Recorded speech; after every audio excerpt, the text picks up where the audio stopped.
Well, say good morning, Doc. You're on the air. Good morning, everyone. Welcome back.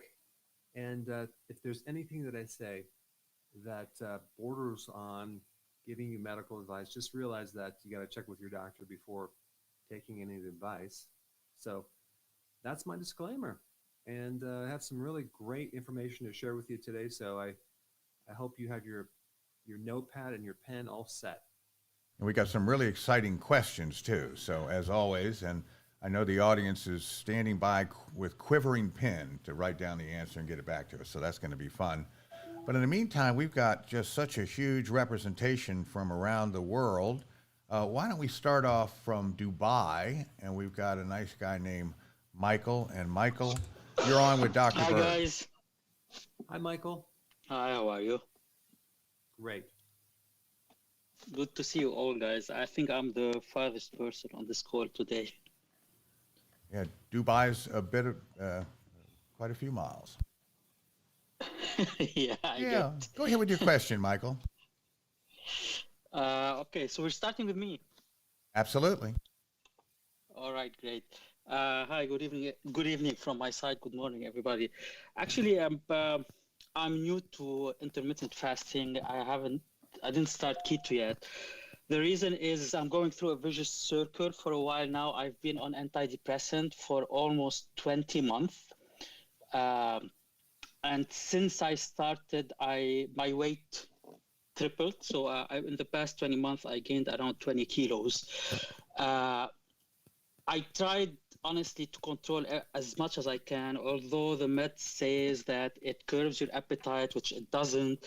I have cravings for sugar. It affected a lot of things in my body, to be frank. I've been doing periodical blood tests. I had my estrogen high, testosterone levels low. My blood sugar is good. My cholesterol is good.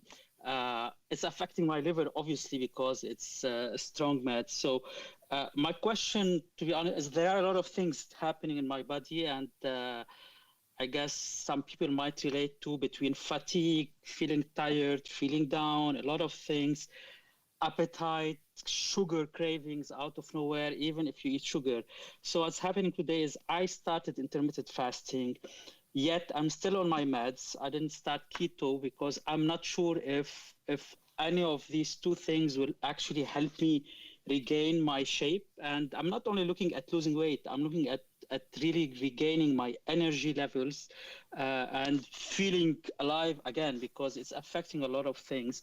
Given that these meds, and unfortunately I have to stay on it for a while because I'm going through a rough patch in my life right now. I'm jobless, I'm at home, I'm looking, and a lot of things are happening around me. So if I'm taking these meds, starting intermittent fasting, I can start keto. Would that actually work? Would it go somewhere, or it's going to be a waste since these meds are still playing with my hormones and other stuff?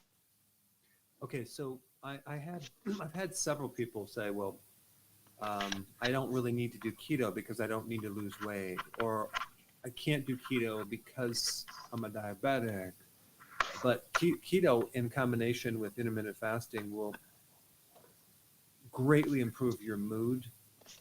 Um, and so you may even get to a point where the need for that medication goes way down to the point where you might not even need it at all, because you're dealing with providing the brain with an alternative form of fuel that is what the brain needs versus the Yeah. glucose.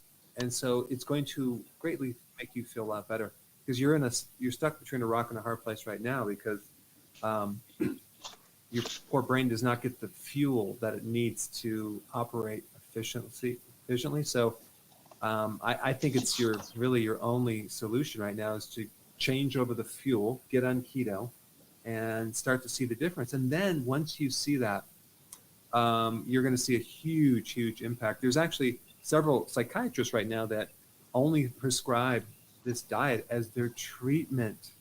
So that's very exciting. So the number of mental disorders that are treated with this natural remedy is just something you should really consider, because I Okay. think it can help you. Okay. All right. Thank you so Okay. much. Well, thank you. Okay, you bet. Enjoy that steamy weather. I understand you got a little early summer going. We appreciate you. Yeah, it's very Appreciate you good. coming Thank you on. very much. Okay, you bet, Michael. I tell you what, Doc, I'd like to suggest to everyone that any employee of Dr. Berg has perfect adherence to all the things, but I really sometimes slip. And I had a long travel recently, and I went berserk one day. And I'm telling you, speaking of the emotional damage that comes from that, the psychological damage, I felt like crap for 3 days. It really just doesn't pay off.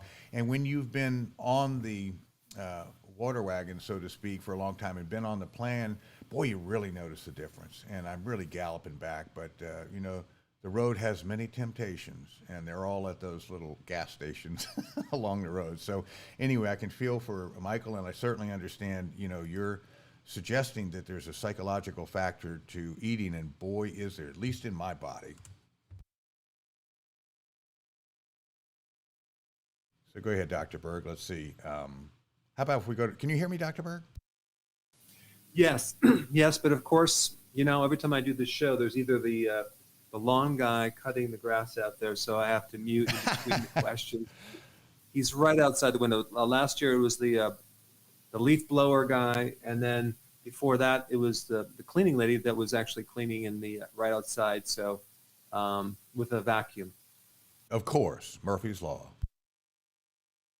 All right, sounds great. Well, listen, why don't we go to our first quiz question this morning? And can you see your monitor? Can you see these on there? If not, I'm glad to read them for you. Okay, why don't you read this one, Steve? Be happy to. This is a true-falser. Maltodextrin, a synthetic sugar, is not listed as a sugar on the label. So if it's in there, they're not claiming that it is a sugar. And is that true or false? All right, Doc, let's see. So why don't we go to social media, Doc? Let's see. Aaron from Facebook, what do you think of the sweetener allulose? Is there such a thing?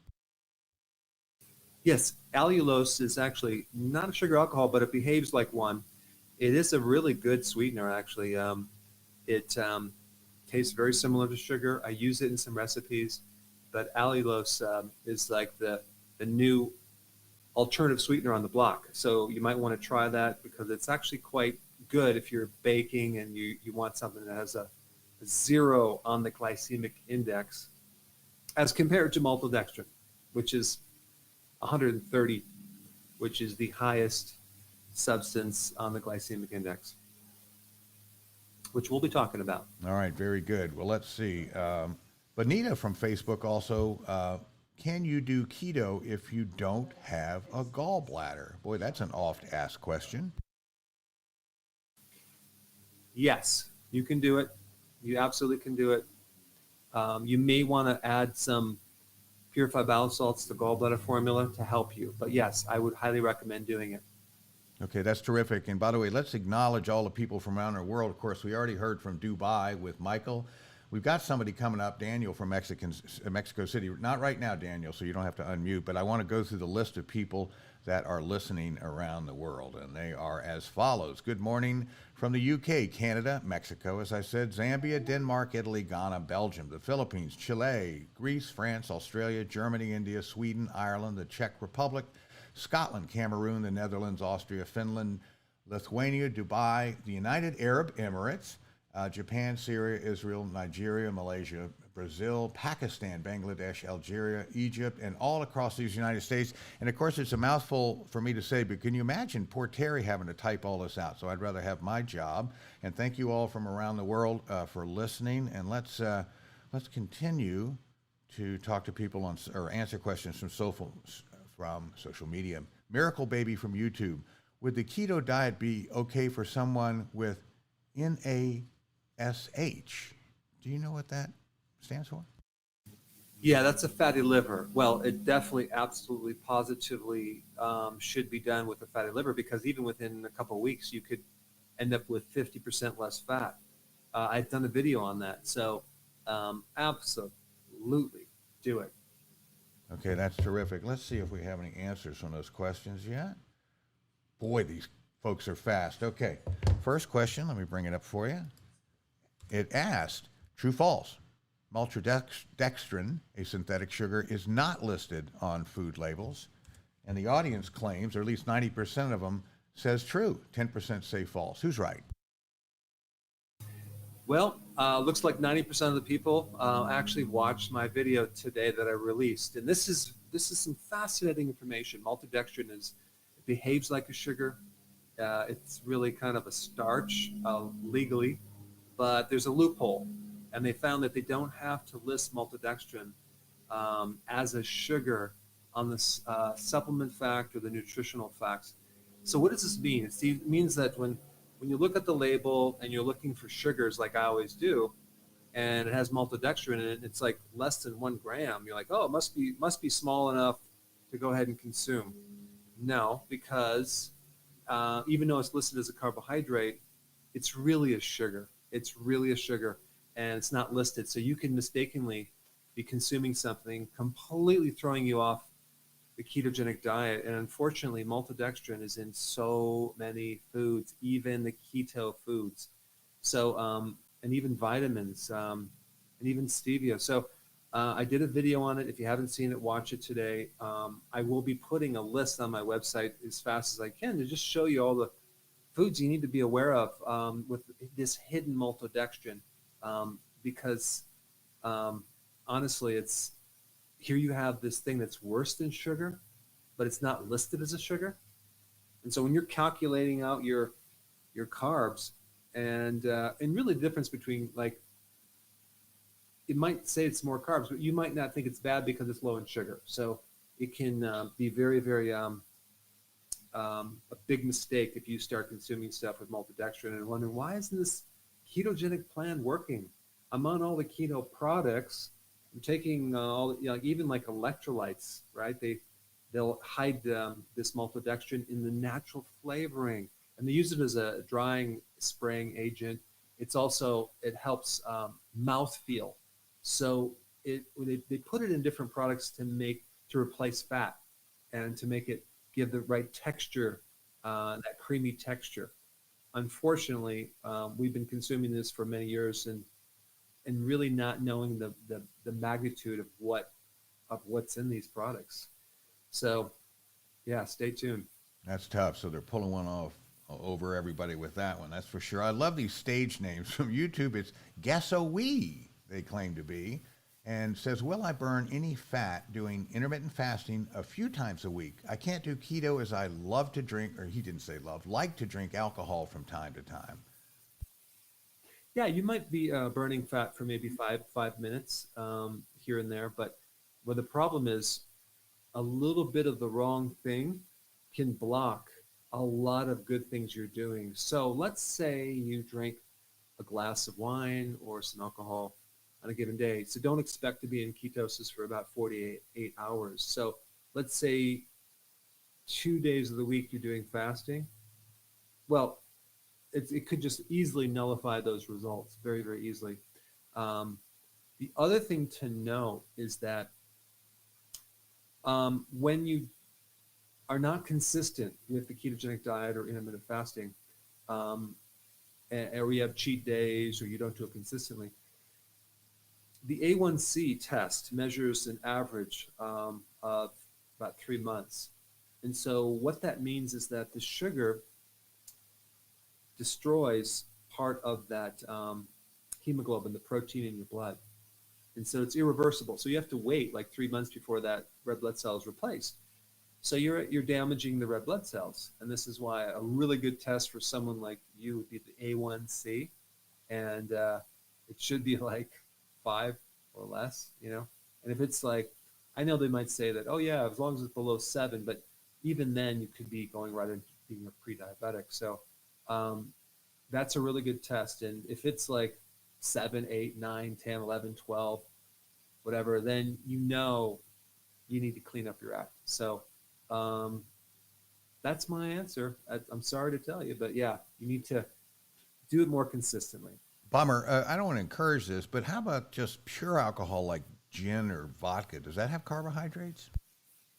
It may not, but the damage on your liver the toxicity will make it feel like you're eating sugar because it creates a lot of damage. Then you have this repair cycle, and you have also a fatty liver, right? Not coming from maybe the dietary sugar, but from the alcohol that damages the liver and the byproducts of that your body has to then heal. So sugar is not the only problem. It's alcohol creates other issues. So so definitely keep it under a 6-pack a weekend, Steve, and that would be a smart suggestion. Absolutely. Well, I did have a misspent youth, but I haven't drank in decades. So that keeps me right on the plane for keto and intermittent fasting. Let's go ahead with the next question, which is a true-falser. Soft drinks are made from 95% local municipal tap water. That's fascinating. Can't wait to hear the answer for that, audience. So climb on that. And why don't we go back to our green room, and we have a good friend from Mexico City, Daniel. And Daniel, unmute yourself, and you're on with Dr. Berg. Hey, Dr. Berg, how you doing? Oh, great, thanks. Oh, thank you so much. First of all, I want to thank you for all your content since I started studying it. Well, you became my stable datum for my doctors, for myself, and to heal the mess that I went to 6 months ago. So thank you for everything you do on YouTube. And well, my question is, 6 months ago, I started with colitis, with gastritis. I was treated with meds and everything. And then kind of like everything went downwards because I started getting pains in my colon and brain fog. And finally, a doctor told me, hey, I think you have a leaky gut because of all your inflammation and symptoms and everything. Well, 6 months later, today, everything's going great. The brain fog, it's gone. I started doing 3 months ago keto and fasting. But nowadays, kind of like the gastritis, kind of like the IBS is coming back. I'm not sure if I'm dealing with non-discovered ulcer or it's only a burning sensation. Just wanted to say that I'm doing wheatgrass juice, I'm doing cabbage juice, I'm doing glutamine. Not sure if I'm missing something because every now and then I still get the burning sensation under my left side ribs. And when that sensation comes, let's say strong, the brain fog or the headache wants to get in, and I'm not sure if I'm missing something to finally. Yeah. Okay. Zinc carnosine would be a good thing if there's an ulcer. Zinc carnosine. The other thing is that you might want to experiment, and for 1 week, don't bring your vegetables way down because people that have irritable bowel syndrome cannot tolerate a lot of greens like vegetables and fiber. So you might want to try a version of carnivore, at least somewhat of a carnivore for a period of a week to see if you feel better.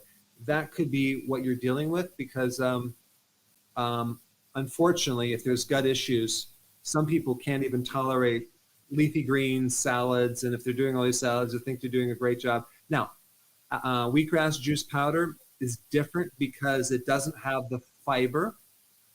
But wheatgrass powder would be a bad thing because it has the fiber. So we're trying to avoid plant fiber.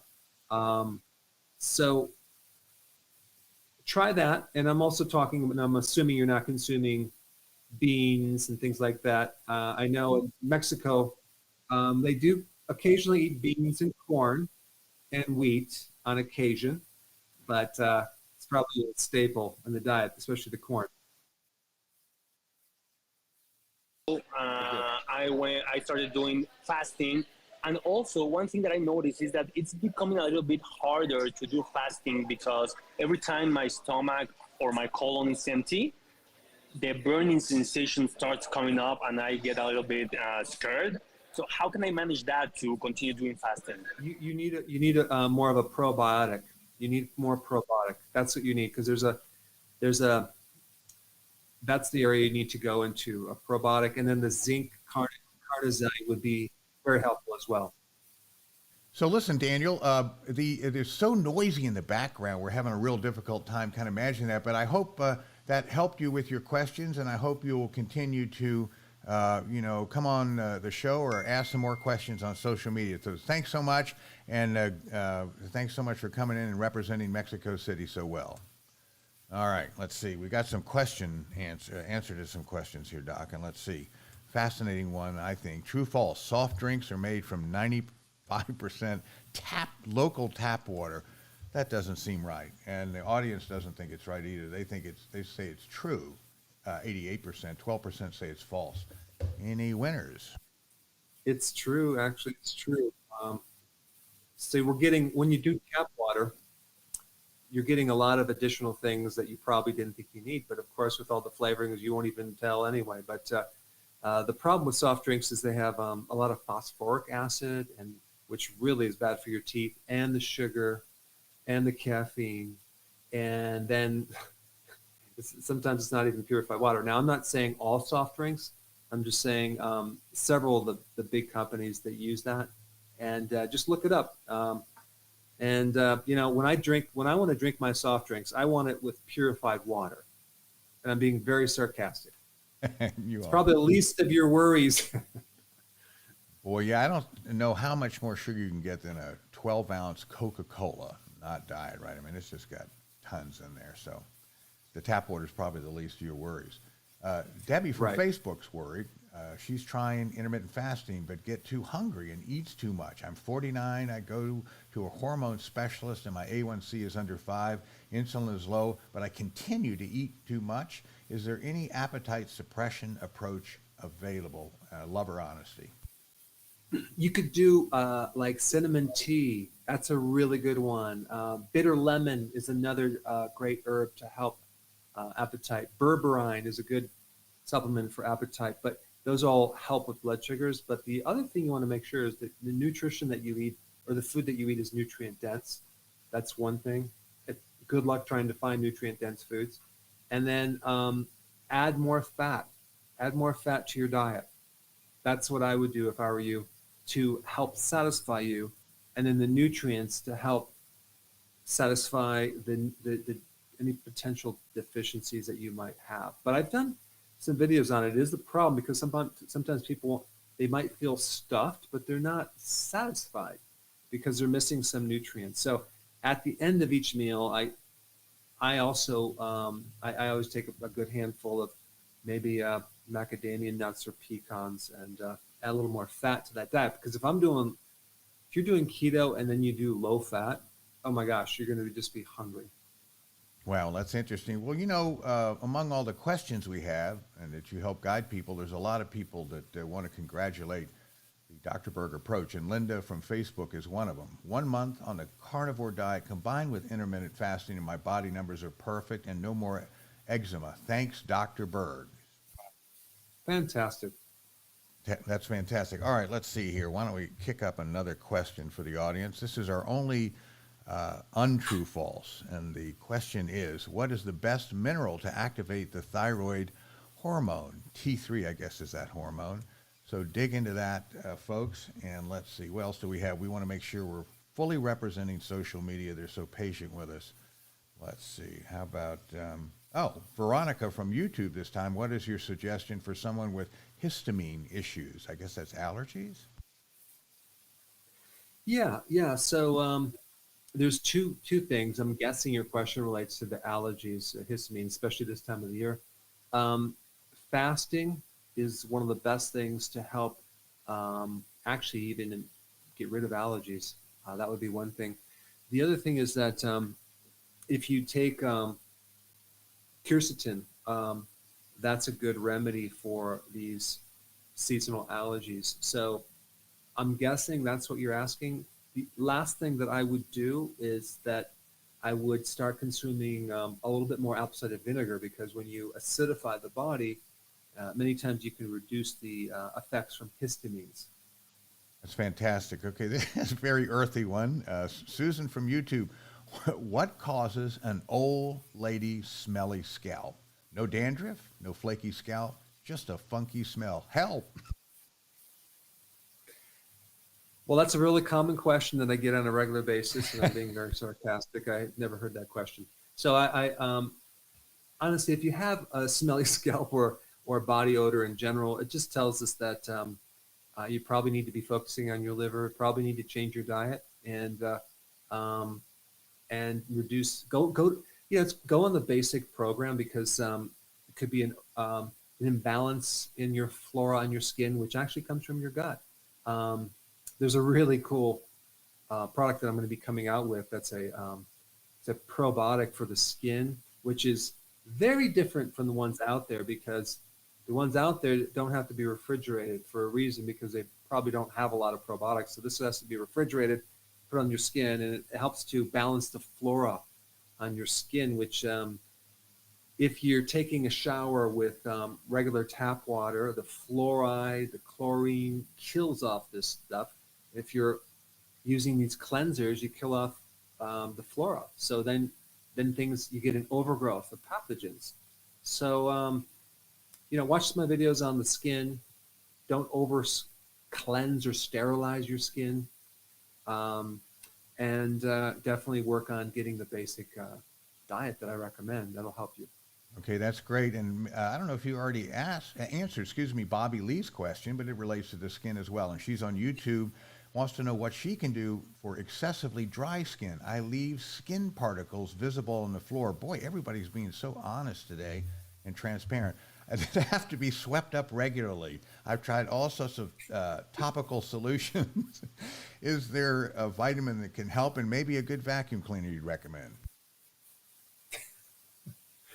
That is another common question I get. Honestly, if you're having, pounds of dead skin fall on your floor, you need to get a good vacuum cleaner. But I would definitely start with the omega-3 fatty acids for the skin. That is the key to prevent dry skin. It's not necessarily hydration with water. It is oils. So you need cod liver oil, and that would help your skin greatly. Of course, you can also have dry skin if you're lacking the B vitamins. So you'd want nutritional yeast for that. So yeah, go ahead and try those two things and see if you can actually shed less skin. My goodness. Well, thank you folks for these questions, because it makes for good TV. I can tell you that. So anyway, why don't we go back to our green room, and let's see. We have a lovely lady named Deb coming to us from Ogden, Utah. And Deb, you are on the air with Dr. Berg. Unmute yourself, please, dear. Okay. Thank you, Dr. Berg. This is Deb. I'm from Ogden, Utah. I have been doing keto and intermittent fasting for 1.5 years. I told my doctor I've been controlling pre-diabetic, diabetic for about 20 years. And COVID happened, and my husband got COVID, and the family got COVID, and my blood sugar went up. And I said, what can I do? And he said, try keto. He says, you can't do it, but try it. And I says, I will do it. And I have. And I did find that, and the intermittent fasting, my cholesterol went or stayed high. And so I went vegetarian, and 75 points down on adding the vegetarian to the diet. And I'm not completely vegetarian, like once a week I'll have something, but 70 years old, so I think I'm doing pretty good. But my problem is that I checked my blood sugar, and I checked it again and again, and it's always the same. It's 6.5 on an A1C, and it's not going down. So I decided to check it many times during the day, and I found out that at night it might be low, but all night long it just keeps going up. And then as soon as I got up, whether I eat or not, it goes down. You have a really perfect example of a new video that I just did today. In fact, yes, because what's going on is that if you're not eating dietary sugar, okay, either you've had insulin resistance for a long time and your body still hasn't recovered for that. That's a common thing. But there's also something else in this. I don't know if this relates to you, but if you are experiencing stress, this thing called stress, I don't know if you've ever heard about it before. COVID? Yes. Stress activates cortisol, and cortisol causes your liver to make sugar despite what you eat. So Yes. the stress level is almost equivalent, and this will keep your A1C high despite having a good diet. So what do? Well, there's a couple things you can do. One is make sure every single day you work out, you have exercise for. And I do an hour a day. Great. Burn off that extra sugar. The other real key factor is to make sure you're having enough sea salt, because if you don't have enough sea salt, actually can help lower cortisol. If you ever notice that, because adrenals regulate salt, if you don't have enough salt, your cortisol tends to go higher. And even when people kind of come home from a stressful day, they need something salty, and then I can feel better, I can breathe. So sea salt, and of course add some potassium to that, a good electrolyte powder. So I think that would greatly help you. If you want to do keto, but you want to be a vegetarian, I like that better than a vegan, because you're allowing eggs and some other proteins. But just make sure it's more difficult. You can do it, but it is more difficult because of the carbs. It's hard to find those foods that are low on carbs, but you can still do it. Yes, I can. Yeah. And so I think what you need to focus on right now is just the stress level, and watch my videos on stress and work on that. You may want to do some additional things like physical work around the yard. That's such a great way to drop your blood sugars as well, and cortisol. So Sunshine. Yes, absolutely. Well, that's great. Okay, now, is there a copy of this? Do you post this so I can watch this again? Yes. This will be posted today, and Okay, you can watch it again. And stay tuned for the video that I will release. Actually, I just did the video this morning, so it'll probably be released in like 4 days. So we'll talk more about that. And the name? The name has to do with let's see. The name was going to be something related to, and I haven't defined it yet, but how high your sugar can actually go. I think it was the world's record for the highest blood sugar. That's the name of it. Yeah. Oh. And that someone had a blood sugar level like at 2,600 milligrams per deciliter. 2,600. And you're worried about your blood sugar? No. Yeah. 150, 180. Right. Can you imagine waking up going, it's 2,600. Well, I think I need to, yeah. So. Yeah.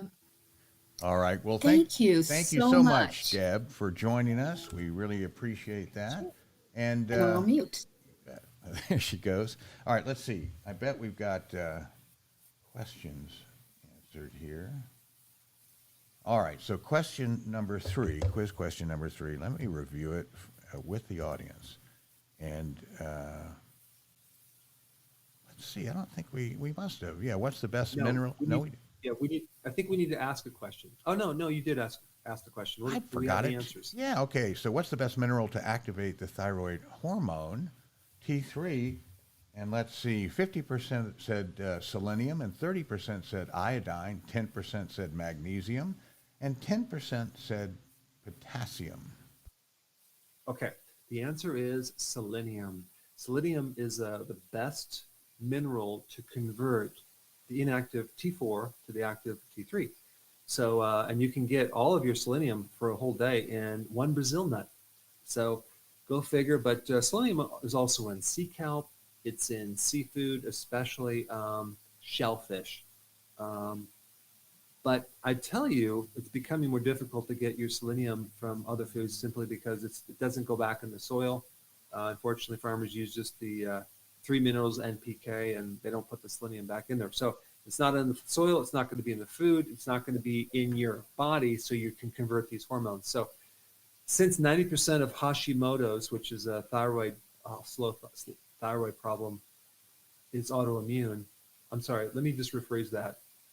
since 90% of hypothyroidism is Hashimoto's, it means that instead of adding more iodine, you probably need to focus on selenium and other things that will help that conversion. So I will release that video shortly to talk about that, because we're on the topic of the thyroid. And also I'm going to show you a test that you can do. It's a home test to determine if you truly have a hypothyroid condition, or is it being caused by something else? I think that's important, because many people don't really have a thyroid, yet they were diagnosed with a thyroid. Interesting. Well, here we go with some more success, for goodness sakes. Angelica, from Facebook. Wow, I've got 4 people at my work losing weight and improving their health with healthy keto. Thanks so much, Dr. Berg.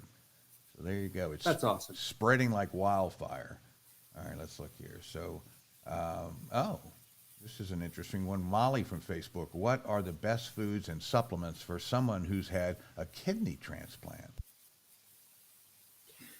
Well, there's you want to get on the same diet if you had a liver transplant. It's basically healthy keto and intermittent fasting. The thing that you have to deal with, because you're probably on either prednisone or some other type of drug that has to suppress your immune system, because now your body's going to look at that organ as a foreign entity, unless you have a twin sister that you got the organ from, which probably is not the case. So what I would do is you have to just work on minimizing the damage that comes from the medication that you take, and that's prednisone. I have done a video on that, by the way. You could look it up on things, but there's a great thing to take.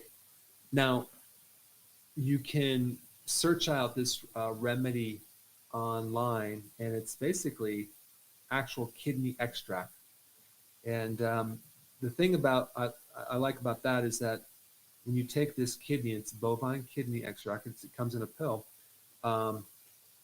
Your body has antibodies against this kidney, and it'll start to attack the decoy that you're taking before bed instead of your own kidney. So it gives a chance for your kidney to go, oh, thank goodness I can relax. I don't have to have this constant antibody attack on my kidney, the new kidney that's in your body, and that reduces inflammation.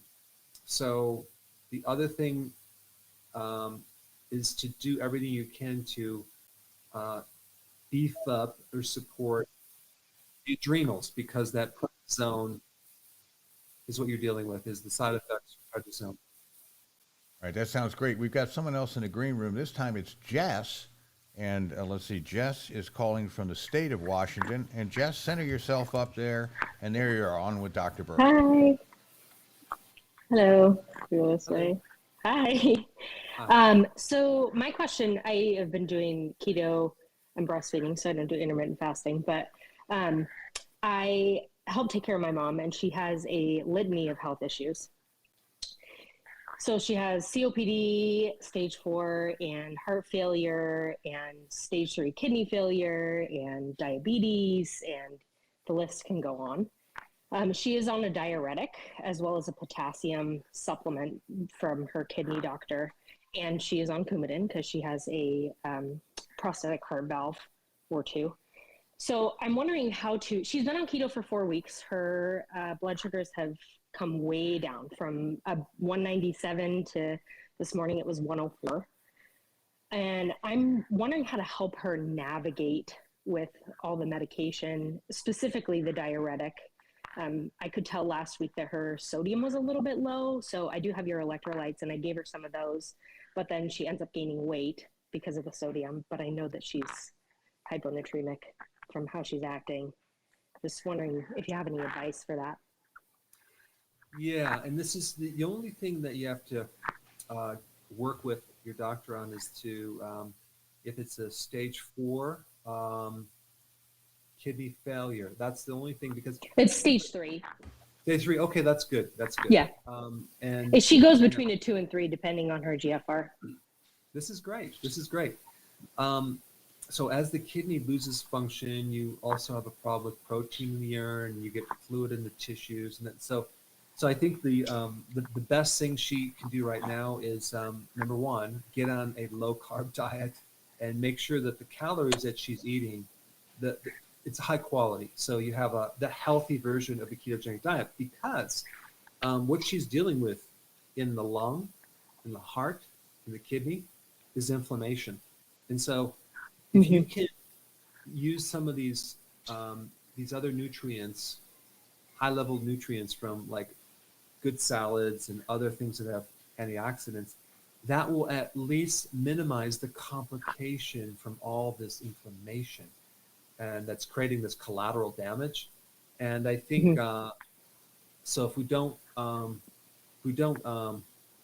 add more insult to the kidney with carbs, and then we can actually put the antioxidants there. There's a book I'm studying right now. I'm going to put this up right here. I don't know if you can see it.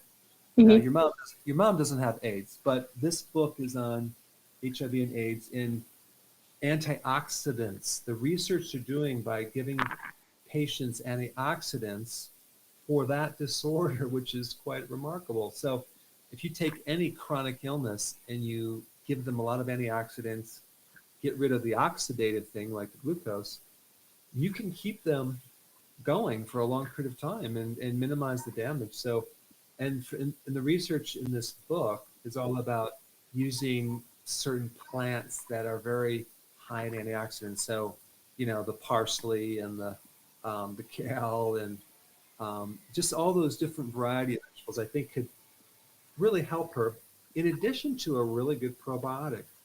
And I think those factors with intermittent fasting, hopefully she can come off this medication eventually. Okay. Yeah, she is on Coumadin, but the warfarin clinic is willing to work with us as far as adjusting her warfarin for how much dark leafy greens she's eating. So as long as we stay consistent with that, they're willing to work with us, which is nice. That's really nice. And I forgot about that point. And so, okay, so then we also have to pick more of the orange and yellow vegetables versus the green. But if you could add the green in there too, I think that's going to be worth it, because, yeah. See, let me tell you the problem that she's up against. So the green plants are loaded with chlorophyll, right? So you have all these great chlorophyll things. But what about the yellow and orange vegetables? They still have chlorophyll, but not nearly as much. So, you know, we have to figure out how we're going to deal with that. But anyway, that's what I would focus on. Okay, great. Thank you. You're welcome. Thanks so much for joining us, Jess. And boy, I tell you, Mom's awful lucky to have such a devoted daughter to take care of that myriad of problems. So one day I may call you up when I start fading, see if you can take care of me too. Let's see. Let's look here, Doc. What do we have? We better get to another question. Better get to another question here. Let's see. How about this one? All right, folks, this is our longest in history question. 4 lines. Can you believe it? So you better write this down. True, false. Most grapefruit seed extract supplements work as an antimicrobial because of additional chemical additives more than the actual extract. So let me clarify this, Steve, because it sounds like we did kind of butcher the question a little bit. So the question, and I came up with this because I probably won't be doing a video on it, but I want to educate people on it. So grapefruit seed extract, okay, is this true or false? People take it as an antimicrobial, and it's very effective. And the question is, why does it work? Is it and you can say true or false, but basically it works because of some additive chemicals that they add in the processing of this natural remedy. And so it works more for that than the actual grapefruit seed extract. Is that true or false?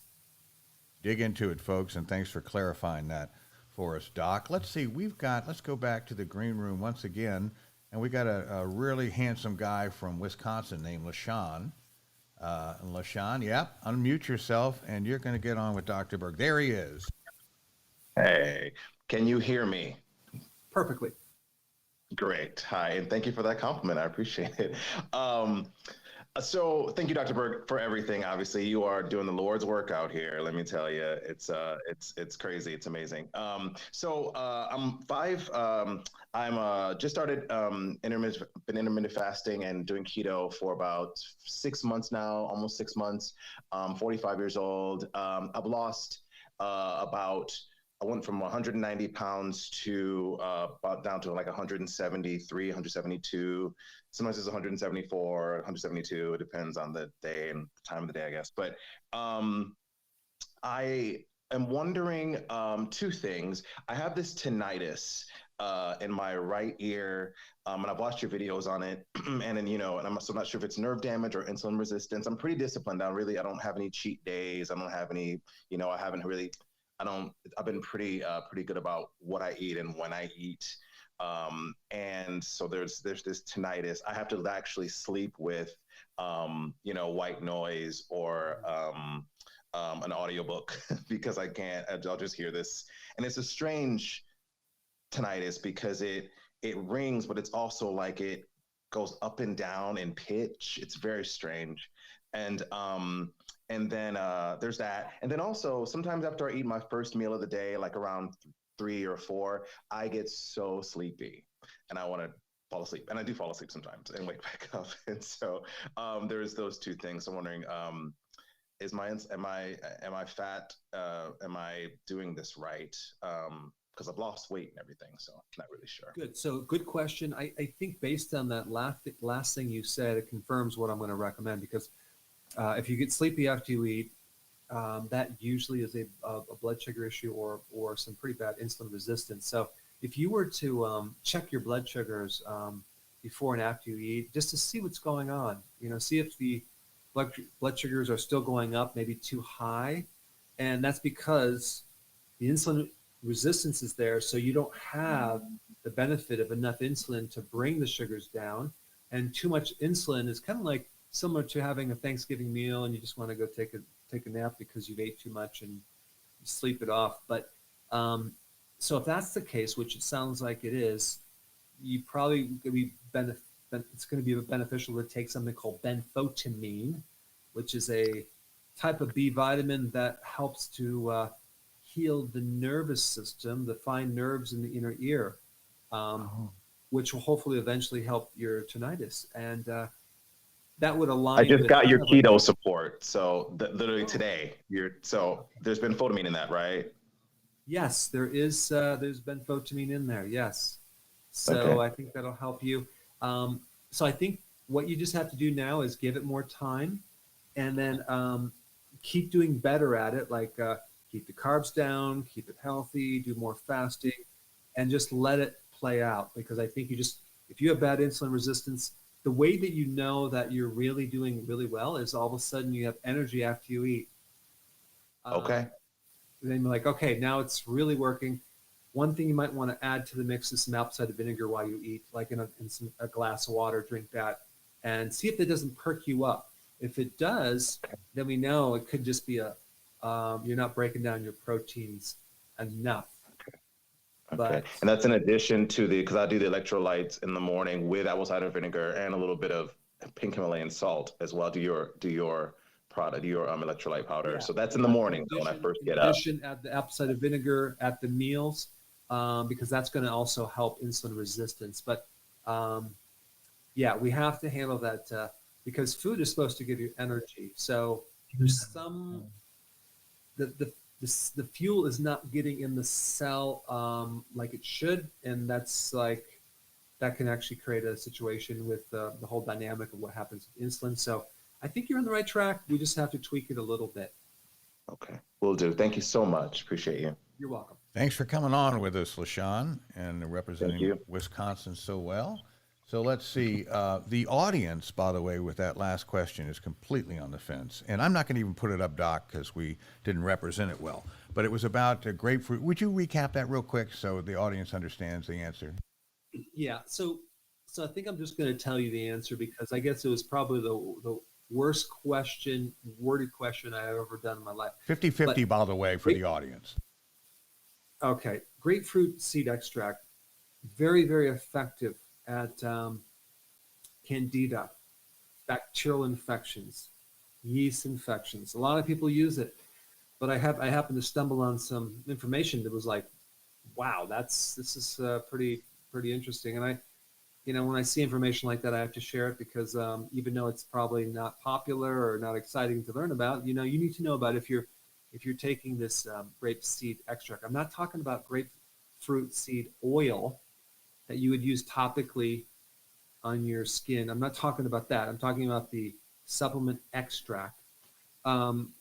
Unfortunately, a lot of the processing plants that make this, and there's one in Japan and there's one in another place, they use a chemical to process it. It's a very powerful antimicrobial. And so there was another research team that used that without the chemical, and they found it didn't work. And then they added the chemical, and it worked like a charm. So unfortunately, when you're taking a remedy, a natural remedy, and it's working with a chemical, that's unfortunate. You want to take things that work without chemicals, but that one, if you're taking it now, you should probably do your own research and on that topic. And I don't know if you could find it without that chemical, but I would want someone to tell me if you're taking a natural remedy, but the reason why it's really working is because there's a chemical in there that is causing the effect. Well, I need to know about that. So I mean, I did a video and I promoted it, but then I just found some additional information that I wanted to share on that topic. So I'm not surprised of the confusion, Steve. That's interesting. Well, I'll tell you what, someone's been really patient. That's Jess. She has a beautiful little one with her, and I've been making her carry that around for the better part of an hour. And let's see. So, Jess, unmute yourself, and let me get centered up in your camera so we can see your pretty baby in your face. There you are. Oh, I don't know if you can see her. Well, She's well, really her. sleeping. Oh, good. Will you let her sleep? And go ahead with your question, Jess. Oh, I asked my question. I can ask another question if you want. Or did we? My God, did we already have you on? Forgive me. My goodness. Okay. Brain fog. Well, I tell you what. Let me go then to Tom, and Tom doesn't have a video feed. So Tom, you're kind of on the phone, so to speak. Tom, go ahead with your question. Yes, thank you very much, Dr. Berg, and I've been following you for quite a while here. I've been on keto intermittent fasting for a year and a half almost. I am 70 years old now, and I was doing wonderful for the first 2 months. I'm down 30 pounds, so I'm back to my teenage weight of 165. I'm 5'11", and then things started getting tough as far as getting hungry. Now, I'll just add this in. It probably isn't relevant, but I'm a snowboarder, and a year ago, January, February, I slammed into a tree quite hard on my right side. I didn't break any bones. I'm surprised I didn't. But boy, oh boy, my right ribs were very sore, and my organs underneath, they were very sore for a couple of months. I did have my blood work checked then to see I hadn't done any damage. My blood came back. There was no blood in my urine and all that kind of stuff. But ever since then, I can be just doing my intermittent fasting, and suddenly I get so hungry that it feels like my stomach has collapsed and I can't even continue working on anything. I have to stop and go eat. I used to be able to be OMAD. I even had done a couple of 48-hour fasts before, and it's weird. Now, also since everybody's sharing interesting things today, my stools almost always float. Now, pre me doing keto, I never really paid attention, but they're mostly floaters now. And I do seem to go from ordinary bowel movements to suddenly a diarrhea session, then back again. I've had the IgGF food sensitivity done a little while ago, and so I'm now eliminating things like eggs. And right now I'm currently off of all cow dairy. I'm eating goat cheese, that kind of thing. I think I'm getting better as far as my feeling energized. oh, that was the other thing. One of the real benefits was in my snowboarding, I could only go a few runs before my knees were sore and I was tired. Now I can go all day. Wow. Oh, yeah. Yeah, this is some good data. Now, you slammed on your right side into the tree. Correct. Yeah, and do you have bruised ribs and all that, right? Yeah, my ribs were sore for a couple of weeks, but it was my soft tissues underneath that were probably sore for a month or two. Well, you just described potential like issue with the gallbladder. I think a really good remedy for you would be to support the bile Yeah. gallbladder formula, as well as something else called TUDCA, which is a type of bile salt that you would take on an empty stomach, because that's going to the floating stool is a big clue. It's like somehow we're getting a deficiency of bile, but then you also mentioned that you get diarrhea, which could be an excess amount of bile. But the TUDCA kind of cleans out the pipes in the liver and allows you to improve the function of the gallbladder. And so what that's going to do to your blood sugars is going to prevent that sudden need for eating. It'll help stabilize your blood sugars greatly. It'll support the liver. And who knows, some of that trauma could have, threw out the some of the organ function through there. Not to mention, what it would shock the adrenals. It could be a little spike in cortisol. But TUDCA and also the gallbladder formula, those two, I think, would help you with those symptoms that you're mentioning. And I wouldn't take much of it. I would just try a little bit, see how it goes, maybe add a little bit more, and then take that for a while until you're stabilized. Yeah, that's what I would do. Oh, okay, good. So we're talking bile salts here. Yes. Yep. Bile Okay. salts, that's right. Yeah, I've got some already that my naturopath I went to recently said I should be on BHB, beta hydroxybutyrate, and a little bit, an eighth of a teaspoon of bentonite, and there was something else. But anyways, yeah. Now, make sure you get the TUDCA, because Yeah. that's a type of bile salt that is a little different. And that one opens up the flow through your bile ducts, and it just does wonders on the liver and the gallbladder, and especially with symptoms that you're telling me about. So that'd probably be your best bet. All right. Would it be worth my while to get a blood glucose monitor? Currently I have no idea what my blood work is. I'm in to see a gastroenterologist in a month or two, so we'll find out. So I'll get one of those finger pricking blood glucose monitor dudes, yeah, because I've really been staying away from sugar. So.